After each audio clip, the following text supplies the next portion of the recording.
Աղջիկներին չբավարարվեց վերջին հարվածը կատարեն։ Ամեն ինչ անում էին հիանալի, գալիս են եզրափակիչ հարված, որ պետք է հարված անեն եւ գող խփեն, չէ ստացվում մոտները։ Ընդհանուր խաղը լարված վիճակ էր, գավաթային խաղ էր, սպասում ենք նման տիպ խաղ, 11 մետրանոց էր կարող լինել։ Գոհ եմ երեխաներից, իհարկե, շատ աշխատանք,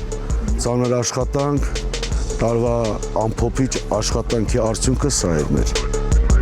Շատ բարդ խաղ էր, գերակշռում էր պայքարը,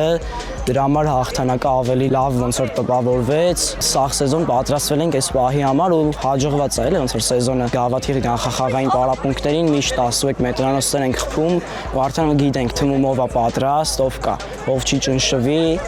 ու ով կարա թմին օգուտ տա։